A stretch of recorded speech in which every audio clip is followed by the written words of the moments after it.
Hey, it's Beth here, episode 415. This is a movie review, and it was going to be two movies, and I was going to see Ant-Man today, and I couldn't get out the door because I'm upset about losing my brother-in-law, who was only 63, and his wife was like 54, and I couldn't get out the door. I just couldn't go. So I'm doing this because I just want to feel like I can do something. Grief is so hard. It's so hard, and he was just a lovely baby brother. So anyway, that's what my day is like. So I'm not totally sane, but I think I saw this movie before I went crazy, so I think it might be okay. This is the Marlowe movie, the Liam Neeson Marlowe movie, with amazing stars right and left in this story. It started out and it was lush. They couldn't replace 1930s Los Angeles, so they went to Barcelona. Oh my God. The cinematography just brought you into this world that was so beautiful. And it only lasted for the first 20 minutes. Why they stopped, I will never know. The director is this guy named Neil Jordan. He did Crying Game and a bunch of other great movies. And William Monahan wrote the story too. They had a big fight over who was going to own the script, because Neil Jordan always directs the movies he writes. So this was like the story behind the movie is the mortal story. It's the mortal blow. It's where the adrenaline and the passion is. And Neil Jordan got the last quarter of this movie, and it's so disjointed, and the editors couldn't do a thing with it. And then so that's the big problem, okay? And the Writers Guild gave him credit for the last third of the movie. How insane is that? Who cares? Just create a beautiful movie and don't worry about credit. But these people are so into their own little game. Okay, that's one problem with the story. The other problem with the story is ageism. All right, Liam is 70 years old and he's playing Marlowe. And Humphrey Bogart was 41 when he played Marlowe. And the ingenue in this story is 46. And Jessica is 73. This woman is supposed to look 20 years older than Liam. Now, what they missed was, just like Rupert Murdoch and every other older man, the last chance at love is so powerful. There is no sexual energy in this movie. And it's a Marlowe movie. He always falls in love with the blonde that enters the room. I mean, even in the Maltese Falcon. And then he always does the right thing. If she committed the crime, he gives her to the cops. He's not, everybody says he's a bad cop. He was not a bad cop. He was a super vigilant DA who couldn't accept bribes. So that is my big problem with this movie, is that they've sort of ruined the whole Marlowe story. Okay, and Liam Neeson and Alan Cummings could not do American accents. And these are natural American accents, the characters in these stories. It's got to be fundamental to who you are. So there was always this, I felt like every single minute, they were looking over the camera to see what their voice coach was saying. So it was just totally miscast with amazing actors. And the editing was horrible. There is the biggest editing faux pas in the first section of this movie. Everybody saw it, everybody felt it. A lot of people fell asleep during this movie. I don't like that. I mean, it could have been great had Marlowe thought this was his last big fight, his last big case, and it involves a woman. Like, definitely, even at 46, she could have totally made it real. I actually think even Jessica Lange could have brought him in 3 little tiny years older than he is. Just someone wanting you and some connection for this man who is so depressed and so alone in the world. But there was no sexual chemistry in this movie. The story just absolutely meandered, and people did fall asleep, and that is true. You will hear that. It wasn't even a movie that Netflix, there is nothing in this movie except for the first 20 minutes where you see Barcelona, and it is absolutely beautiful. Okay, so there's this ambassador story, and I guess it's supposed to be JFK's father, and I guess it's supposed to be Gloria Swanson. They never do anything with that storyline. Oh my God. And then this big whole, I'm gonna spoil the movie for you, but it's spoiled already. It's about heroin, okay? So there is this sculpture that is maybe as big as the Maltese Falcon, and it's filled with heroin, and it's a mermaid, and it's dropped in water, and we're supposed to think that that's worth anything. And they keep talking about Mexican heroin and all this, like they're using terms that we just don't use anymore, and it's very off-putting to people who are under, like millennials, can't handle it, okay? And so that's upsetting. But the upsetting thing is the whole storyline, because it just does not track.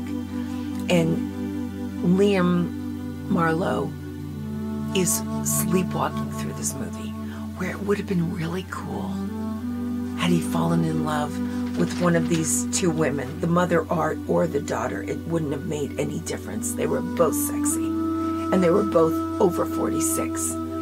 So there was no ingenue walking through the door. And the story was so bad. So we've got this whole thing going, and then at the very end of this 1930s movie, we add the political correctness, which is that Marlowe, who always does the right thing, always goes by the book, even though he gets there in a circuitous way, whatever. Anyway, I'm not myself.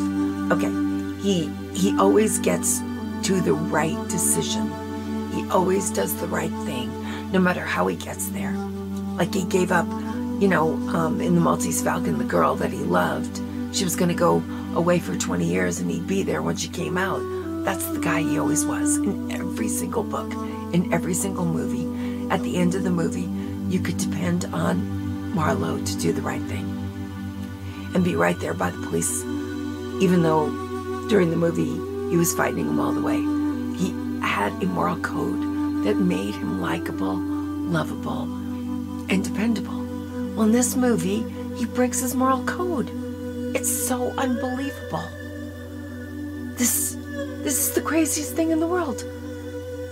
Diane Kruger, she kills the guy. He sees it, and she becomes the head of the studio, and she wants Marlowe to take over all the security for the whole studio, which is going to be a big paycheck. And he doesn't take it, but he gives it to the ambassador's chauffeur, who's this amazingly likable black guy. But that's supposed to be the right decision when she's getting away with murder. And she had played him the entire movie. She said, it was my lover, find him, I love him. And actually it was her lover, find him, I want to kill him. Marlowe gets played from the beginning to the end. And instead of giving her up to the cops, which he could have, he accepts this loss because this chauffeur is going to become the head of the studio security. I'm like, that's not Marlowe. That's 2023 Marlowe, not 1930 Marlowe. Like, why are we doing this? Why do we have to do this to an icon who always, no matter who it hurt, even his beloved lover, he would send down the river if that's where she was supposed to go? And this girl gets away with everything and becomes head of the studio because this chauffeur can be the head of security. I'm like, that's not even fair to do to an icon. we don't have a right to change the sensibilities of a character. We don't have the right to do that. So this was so big to me.